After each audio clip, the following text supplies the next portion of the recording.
Are we ready? I mean, procrastination's a funny one, right? We'll So see what happens. We'll see what happens. okay, good. So hey, Julian, how's it going? Yeah, things are moving on, aren't they? I mean, well, I don't know what it's like where you are, but in England, there's a sort of, I think, a little bit of a sense that we're coming out of something. People are Okay. moving about, and yeah, interesting times. How about you? Yeah. Hey, I mean, very interesting. Now, today, actually, we have a great weather. It's really sunny outside. It's 2 o'clock here.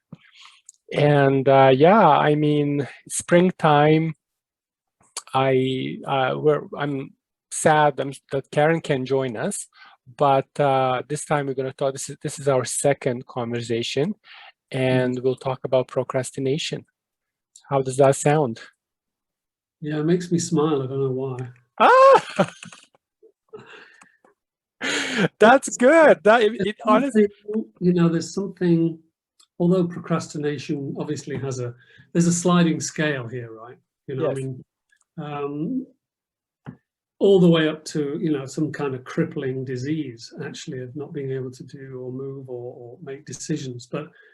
And that's certainly nothing to smile about. But I just always feel that procrastination is something that we kind of, as a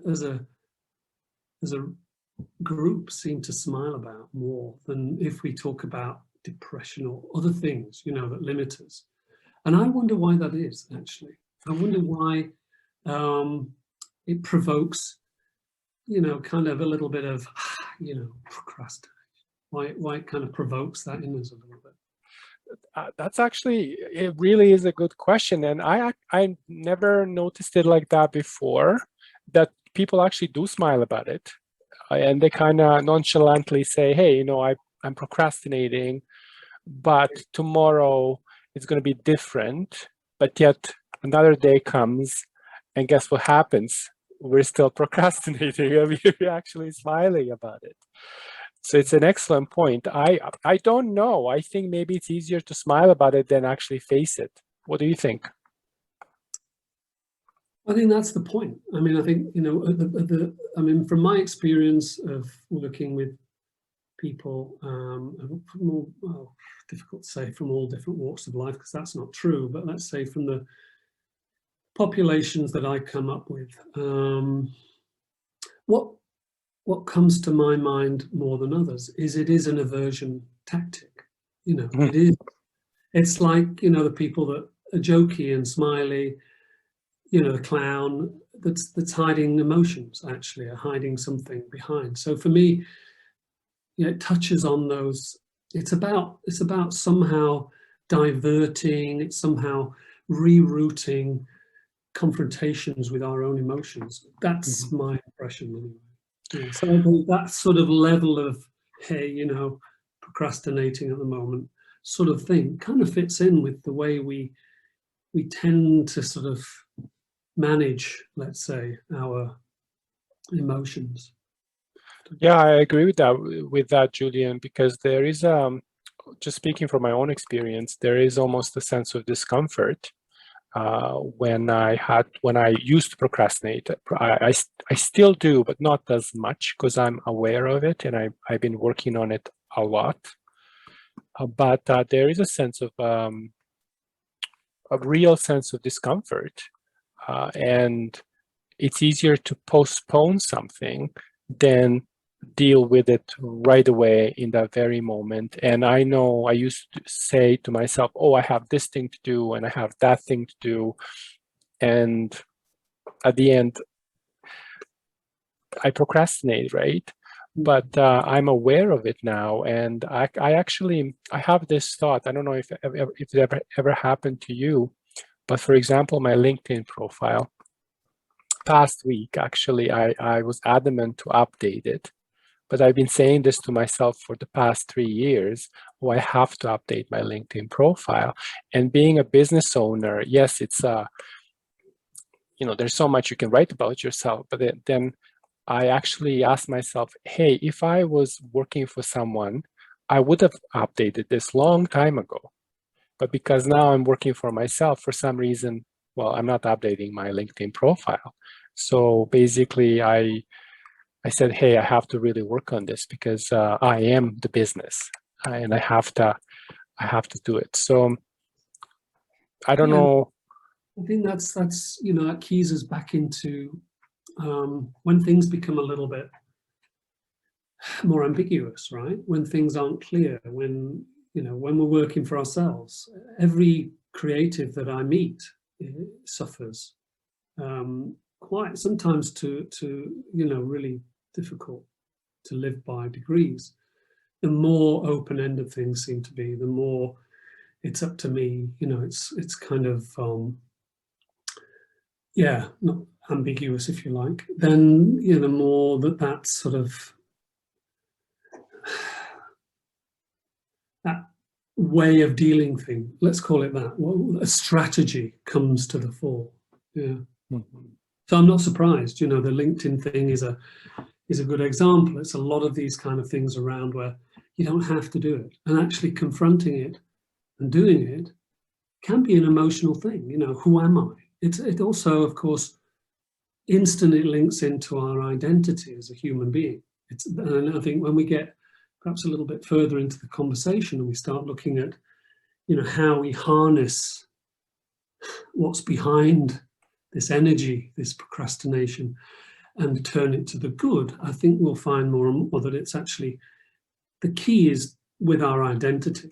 Where do we want to go with it? So the LinkedIn profile, of course, is a black and white identity issue, right? Who am I, to this audience? And I'm putting myself forward. So it's an opportunity when you break that procrastination cycle of seeing the world or the world seeing you in a slightly different way. So it's a powerful thing to do. But on the same side, you've got this, I'm not going to do it today. I know I'm going to pay the price. I might miss some connection out there in our world of fantasy, but actually I can't be bothered to do it. No, I know why. I've got other things to do, or whatever comes to the fore. Yeah. Yeah, I agree with you. That's a really powerful statement. Who am I? I think that that can cause a lot of discomfort as well, because being vulnerable, it's not easy, and we are vulnerable when, for example, with LinkedIn, when you have to write down what you've done and you have to be proud of what you've done. And what I went through, it was interesting to me because I can almost sell, quote, anyone, but when it comes to my own self-promotion, they were blockages there. I saw them. Yeah. And it was really amazing. I almost laughed at myself, because if you give me, anyone, people, if they ask me, hey, Miro, what can I tweak something? What's your opinion or strategy or whatever? I'd be on top of it. But when I have to do it for myself, oh, I'll leave that for tomorrow. Absolutely. Yeah. Yeah. I feel it. I mean, I'm the same. I don't think procrastination for me is to do with, am I a procrastinator? For me, it's like, in what areas of my life am I pretty effective procrastinator, and in what ways, in what areas of my life does that not have a great sort of have a great role to play? And I think that brings us back again to that idea of identity. And so when I'm thinking about, actually, when I'm working in a space with someone who's really saying, it's tough, I can't do that. Especially creative types, I think, you meet artists, you meet authors, people that are putting themselves out there, and it's a big emotional face off. Let's face it, you're putting yourself out there, there's a lot of emotions on the line, and for hurt, for kind of rejection, and all the things that we are pretty adept at sidestepping. And I think in many ways, the stakes are high. because a lot of one's identity is on the line. So I think, thinking about them as maybe not like, as maybe areas of rather than, I am or I'm not, helps, I think, to start the ball rolling. So, in which area is that prevalent? Which area are you struggling? Which area is procrastination in complete control? And let's have a look at it. Because at the end of the day, it's, working with people, it's trying to give them the kind of energy, let's say, to either break the cycle or to see things in such a way that the stakes, if you like, are bared and made clear, and then the steps perhaps can be taken. Absolutely, and we both are professional coaches, and we both help people keep moving forward and remove those blockages, if you will. But of course, we're people too, and we have them as well. I really liked your point about when you said, hey, am I a procrastinator? I'll speak about myself. Am I a procrastinator? No, I'm not. Do I procrastinate? Yes, I do. And it really is. When you said it, it really made me think. Am I a procrastinator? No, I'm not, because I would not be where I am in my life if I was procrastinating all the time. But do I procrastinate sometimes? Of course I do. And I think a question I actually am asking myself more, do I beat myself about it? Yeah. And I think that's the point where the loop, if you like, needs to be examined. If you seriously believe that procrastination is actually to do with emotions, you have to do your own examination of yourself for that to find out. But it's not up to me to say. But from my perspective, I see the link quite clearly, quite often, also in myself, that I'm protecting some real estate here in my emotional core, and I do it in a very particular way. And so that, it's very sophisticated from time to time. What tends to stop me on my roll, and this may sound a little bit kind of harsh, is to somehow raise the stakes without putting, let's say, the emphasis upon what one can lose. I know that sounds a little bit paradoxical, but if you actually suggest to yourself in those moments, it is really worth my while taking the plunge or stopping the rot, or however you speak to yourself about it. Not because I've got to do it, because there's always that sort of should, want. Do I want to do it? No, I don't. Should I do it? Yes, I should, right? So the should is obviously the intelligent one. The want is the one that's, needs to be kind of helped through it a little bit, perhaps, because, you've got to make that call, perhaps. You've decided that's something you want to look at and you want to move forward with it. Now, without going into great detail about a particular case, if you can manage to sort of suggest to yourself, actually, this is a really good opportunity for me to reform a kind of element of my identity. This is the new me today. This is day one, and I'm going to be like this today, and this is a really good opportunity. When I sniff procrastination in the wind, then it's a chance, right? I can, this is my chance to really come up a peg somewhere along the line. Then I think, yes, you raise the game a little bit. You don't sort of hide from the fact that it's a step, right? Yeah. It's tough. But you're saying to yourself, this is actually, it's not just, I did my tax return, man, this year. Mm-hmm. It's, I'm someone that does their tax returns. And I think that's the kind of step that we want to kind of be feeling, because it has more currency than just getting, whatever it is done. It's a relatively big step that we're trying to win over. Yeah, and what, when you were talking about this, Julian, what resonated with me when you said, oh, I should or I would, I actually say to myself, I'm okay. I will be okay. I have to update my LinkedIn profile, and I will be okay. Which actually brings it's about being a leader. We have to lead our own lives and take responsibility for our own actions. And maybe in retrospect now, when I think about it, maybe that's why I was kind of really hesitant about updating, for example, my LinkedIn profile. But once I started doing it, it was really easy. Then I got into it, and I'm like, oh yeah, like I've done this. I'm really proud of this, and why am I not talking a bit about this achievement? And it just went on and on. But I really see that, what you mentioned, I would, or I could, or I wish, that can cause a lot of blockages. Well, it's almost like there's two parts of you there, aren't there? Always.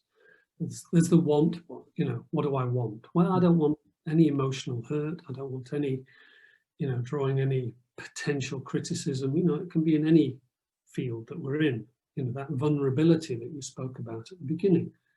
The want, as often is a very clear no. I don't want that. I don't want that. And the should, the other side of it, I guess, is that.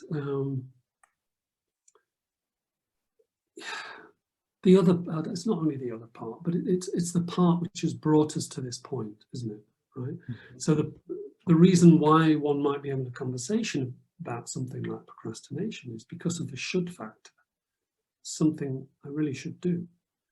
There's something to be gained from it, and actually, I'm sort of hurting myself by not approaching it.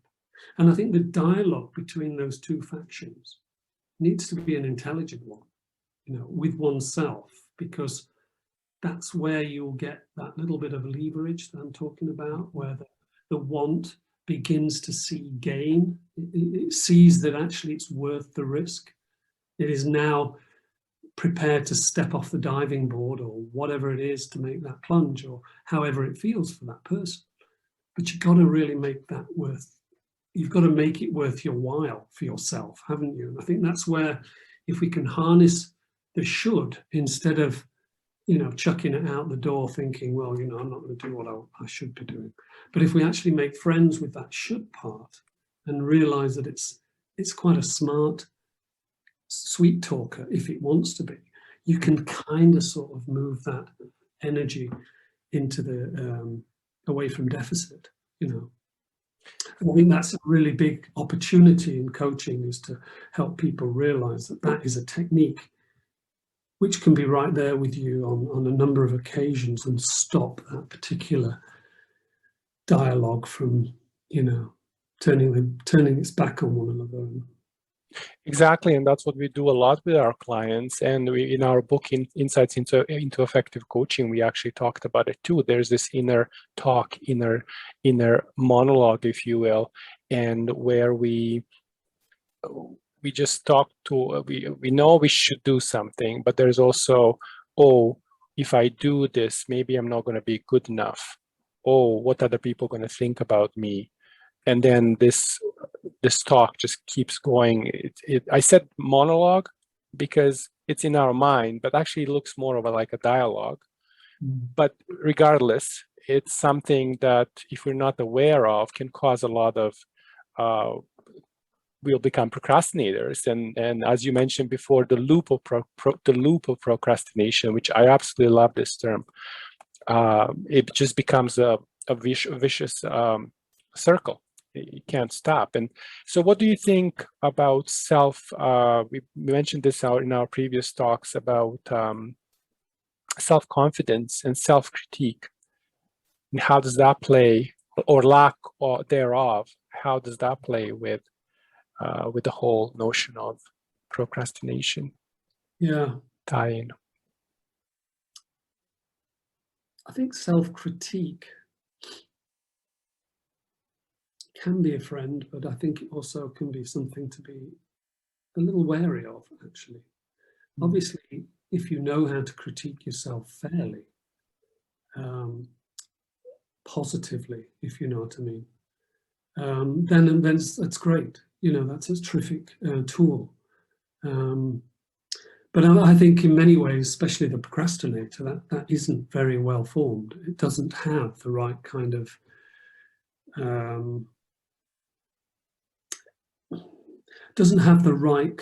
a supporting function.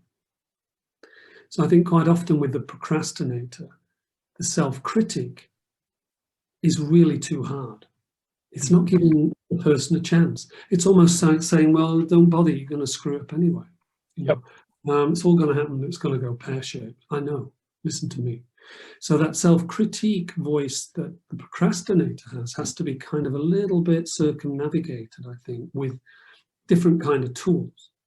So, putting physical things maybe into place when you start to see that, I'm supposed to be revising for something or looking or preparing for something. And I've been procrastinating for 2 hours, and it's not worth doing anymore now because, I'm just such a whatever, and that critique comes in and takes the energy right down. And then, there's no way that you can get back into a positive state of mind. The self-critique should be the one that's saying, okay, I've just used 2 hours to get to this point, but this point is where I begin. And now, even if I can put 20 minutes of really focused energy right down on the table right now, right? And I think those are the kind of things that we want ourselves to hear ourselves talking about. We want to put those things in place. And then you come to the idea that you mentioned about self-confidence. Well, self-confidence is built. We're not born with it, right? So you imagine that as we know, one small success moment, let's say, instead of going, in this particular instance, 2 hours, I've wasted 2 hours. I can't be anything good out of this. I'm just a loser, whatever it is. Yeah. If you can get into 20 minutes of good, let's say, focused work at that point, and you imagine how good that feels, right? And that's then the platform for the next, moment of self-confidence. You've seen yourself do it. And that's why I talk about procrastination being a really great tool when you sniff it for the identity to go, I want to grow this in me.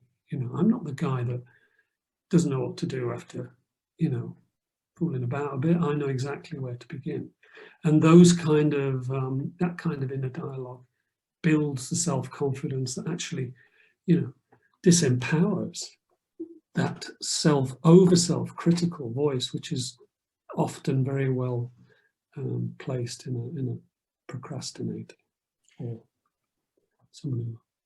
Yeah, you brought up a really good point about our inner voices will block us and stop us from, might stop us from doing something. But what I really liked when you said, hey, reward yourself a little bit.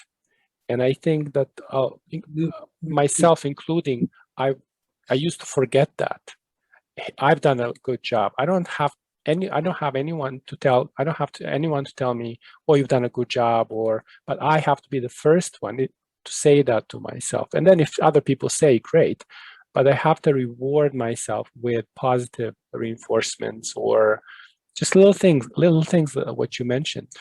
Yeah, absolutely. It's a huge bad habit for people who've done a really good job, even if it's just 20 minutes of focused stuff on the back of all that procrastination, to say, well, it's just 20 minutes, or I'll give myself a 4 for that, or whatever it is. One of the main things that I feel is that, to get the creative juices going is to say, no, I'm brave enough to give myself a 10 for that. That's exactly what I want. Therefore, it's a 10, and that builds into that whole, reconfiguring of what we do at certain points. We can give it a 10. But I'll be the devil's advocate here. But what if it's not a 10? I'm just kidding. Yeah. Well, since you're in charge, you're the one. Who cares, right? Right. That's exactly it. I hope our audience will hear this. You are in charge. So who cares? You can give yourself a 20 if you want, right? Yeah. And I think that's what people are forgetting, that it's so easy to, I know this from firsthand, I can beat myself really, really hard. And I'm good at it. But I've also relearned that I'm good enough, and I don't have to put myself down. I can do things, and I'm very proud of it, what I do. But it is a relearning exercise, and it's not easy at times. Yeah. Exactly. Yeah, these things need to be put into place, and then I think that's why sometimes the coaching journey, needs to be really quickly embraced. I mean, quickly embraced, because some of the people that I really enjoy working with are the ones that say, well, I think I'm good for a while, but I'll get back to you if I need a little bit more support on this, because that's what we want. That's what I want to hear. Somebody taking ownership over themselves. Yeah.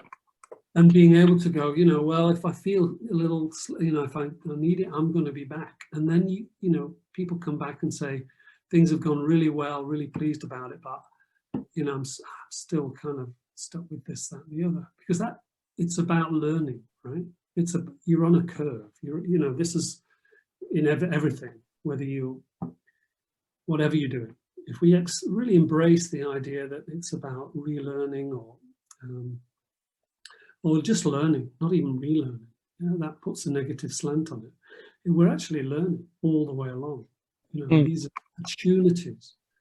When we continue to think of ourselves as learners, hey, we're in, because how do we learn? Well, we learn from experience. We learn sometimes from mistakes, but we're courageous and we do it. Learners take chances.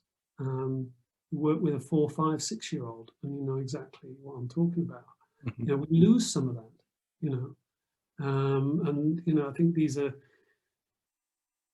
things that we should continue to sort of reinforce in the people that we're working with. Let's be learners, right? You don't know it already, right? Exactly. Yeah, and I think being curious and being learners, and I thank you for pointing that out. I didn't really see that negative, a little bit of relearning something that might sound a little bit negative, which actually you're right, because we are learners, we're curious, and we want to keep moving forward. And I think that's sometimes we may procrastinate, but as long as we are aware of it and we're not beating ourselves about it, I think that might actually be healthy. Because no one is perfect. Sometimes we do have to procrastinate, or not even procrastinate. It's just kind of, okay, I'll think about this for one day and I'll do it tomorrow. Certain decisions we cannot just do it, make them in the moment. So. Good. Anything else you would like to add about procrastinating and how to deal with it? I think I'm sure there's lots more we could talk about. I think those are the key elements for me. I think that's the without going into individual cases and different levels of procrastination, and the chronic and the acute. I think for most of us, that smile that we bring to our face when we say, "Oh, procrastination." Well, watch out, because in areas of our life, my life in particular, there's stuff to be done. There's areas to sort of really get stuck into, but I think that the sort of ideas that I'm hearing myself talk about today, they don't sit lightly on me. It's work, and it's vigilance in a way. But the rewards, as I keep kind of coming back to, the rewards are great, because the procrastinator is part of the fabric of our social being. It's not just something that's popped up in the 21st century. It's part of being social. It's part of being a social animal. It's part of having the need to be involved with others and to be living in a world where others might want something from us. And also, how do we become a successful individual within that? So, you know, those two balancing energies, are, you know, it's there inside all of us. And I think, Yes.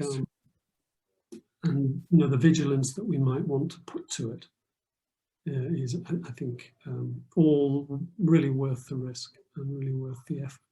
And tomorrow, I'll do what I'm supposed to be doing. Won't go into it right now, but there's something that we need to do tomorrow, and I feel as though I'm ready to nail that one. Yeah. Good.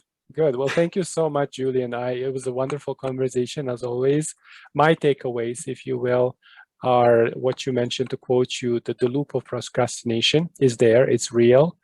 Number two is that the rewards are actually really important. We need to reward ourselves with little things. It doesn't have to be like a huge, oh, if we've done something really well, I will say that to myself. And the third thing that comes to my mind is the not being too hard on myself, because as you said, it's a new day tomorrow, and we have to do things. So